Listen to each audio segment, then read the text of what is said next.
Thank you, Chairwoman.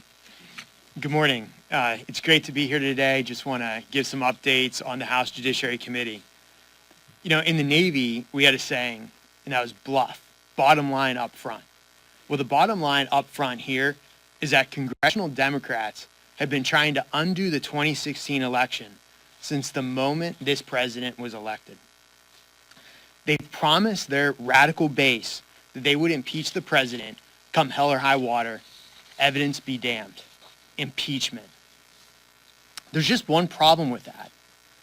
The full House must vote on the floor with a simple majority to authorize official impeachment proceedings. But the Democrats, the party of impeachment, lacks the votes to do that. The Democrats lack the votes because their caucus is severely torn. Their senior leaders are against impeachment, but their rank and file are rabid over the idea.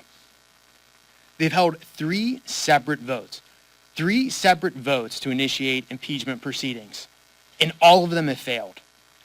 But the party of impeachment just charges on. They really want to have it both ways. And enter their hero, House Judiciary Chairman Jerry Nadler. Last week, Democrats on the committee, led by Jerry Nadler, kicked off their faux impeachment by bringing up a vote on a meaningless resolution which does nothing new. It was a resolution that barely was an inquiry on whether or not to have an inquiry. It was meaningless. It should be an embarrassment to the Democrat Party. But yesterday, the Democrats went on the same path, the party of impeachment. Yesterday, the committee Democrats brought in Corey Lewandowski. Lewandowski has already voluntarily testified 3 separate times. He testified before the House Intel Committee, the Senate Intel Committee, and before the special counsel. There was nothing new to be gained. This was a gigantic waste of time and a waste of government resources. You know, the special counsel report should have been the end of this. Robert Mueller's testimony should have been the end of this. But the party of impeachment, they can't help themselves.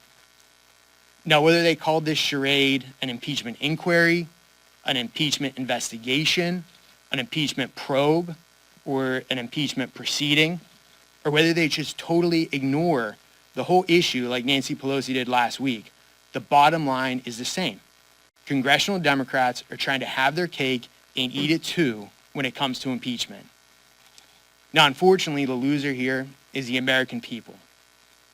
The American people would prefer that we fix our broken immigration system, secure our southern border. The American people would prefer that we work to lower the cost of prescription drugs. The American people, I'm sure, would prefer that we have a bill that would stop Russia from interfering in our elections. Yet the party of impeachment would rather use Russia's bad behavior to harass this president. House Republicans, on the other hand, are willing to continue to work for the American people.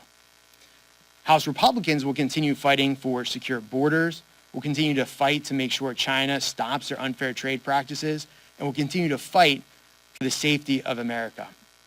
But the party of impeachment might be willing to continue to play political games. House Republicans are ready to work for everyday Americans.